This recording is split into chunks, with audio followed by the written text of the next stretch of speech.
ओम नमः शिवाय, हर हर महादेव, जय शिव शंभो। दोस्तों, आप सभी का चैनल में बहुत स्वागत है। आपकी बुद्धि किस व्यक्ति ने बांध दी है? आपका किसी काम को करने में मन नहीं लगता, आपका दिमाग कुछ भी चीज़ें सोच नहीं पा रहा है, बस वो एक ही जगह, एक ही नकारात्मकता में बहुत डूबा हुआ है। उसे बहुत डर लग रहा है, उसे बहुत भय लग रहा है। मन किसी भी काम को करने में बिल्कुल भी नहीं लग रहा है। हम थोड़ा तो कोशिश कर रहे हैं, एकदम हम शून्य हो चुके हैं। जो चीज़ें बहुत बेहतर लगती थी अब वो ख़राब लगने लगी है। ऐसा लगता है कि किसी चीज़ से हमारा मन उठ गया है, कुछ नकारात्मक, कुछ बुरा हमारे दिमाग में चल रहा है।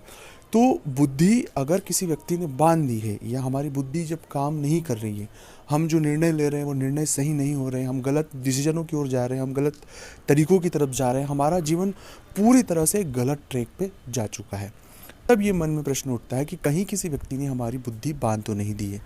अगर किसी ने आपकी बुद्धि बांध दी है तो उसे समझने की आवश्यकता है। उसके लिए क्या संकेत है, इस वीडियो में हम वो तो बात करेंगे इसी। दूसरा ये कि अगर किसी व्यक्ति द्वारा इस तरह की चीज़ें हो चुकी है तो कैसे इससे हमें बाहर निकलना है, क्योंकि हमारा मूल उद्देश्य तो इस परेशानी से बाहर निकलना है। तो जब कभी भी आप किसी काम में बार बार करने के बाद सफलता ना मिल पाना, चीज़ों को लेकर बहुत एफर्ट लगाने के बाद भी परिणाम ना मिल पाना, चीज़ें बहुत नकारात्मक जाना, जो लोग हैं वो बार बार धोखा देना, हम बहुत जल्द जिन पर विश्वास कर रहे हैं वो लोग हमें धोखा दे रहे हैं, हमारे साथ ऐसी सिचुएशनें हो रही है कि कोई अपना नहीं है। बुद्धि न तो विवेक से कोई डिसीजन ले पा रही, ना कुछ समझ पा रही। सब चीज़ें देखने के बावजूद भी हम सही नहीं देख पा रहे। जब कभी भी ऐसी परिस्थिति किसी भी जातक के जीवन में होती है, तब बहुत हद तक जो चीज़ें मैं आपके साथ साझा कर रहा हूँ उन्हें समझने की आवश्यकता है।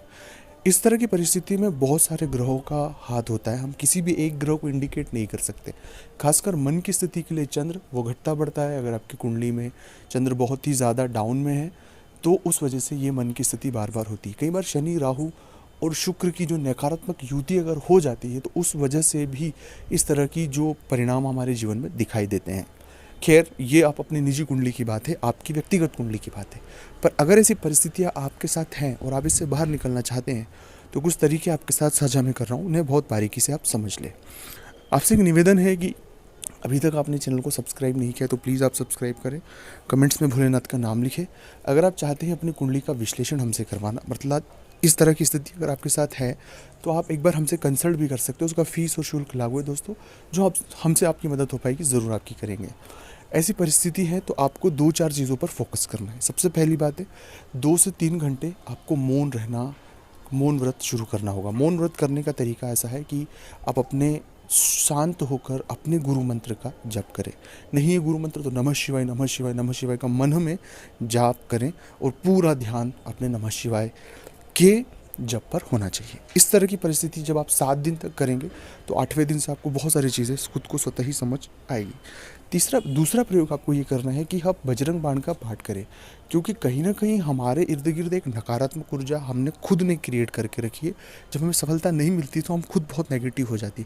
हम खुद एक एनर्जी का हब है, तो नेगेटिव एनर्जी अगर हम प्रोड्यूस करेंगे तो इर्द गिर्द हमारे ही होगी। इसलिए जितना हो सके बजरंग बाण का पाठ करें। सुबह 2 बार करें, शाम को 2 बार करें, उससे बहुत फ़ायदा होगा। और तीसरा और सबसे महत्वपूर्ण है कि जितने हो सके पेड़ लगाने की कोशिश करें। आप प्रण ले लें कि मैं 5 पेड़ लगाऊंगा, 10 पेड़ लगाऊंगा, 100 पेड़ लगाऊंगा। तो आप जितने पेड़ लगाने का प्रण करेंगे और उन्हें लगाने की कोशिश करेंगे, उससे भी आपको बहुत इम्पैक्ट मिलेगा। चौथा प्रयोग यह भी महत्वपूर्ण है कि जो दिव्यांग है या उनका आश्रम हो या कोई दिव्यांग व्यक्ति हो, उनकी आप मदद करें। और रही बात बुद्धि, आपकी कोई व्यक्ति बुद्धि नहीं बांध सकता। हम केवल हमारी परेशानियों में बहुत उलझ जाते हैं।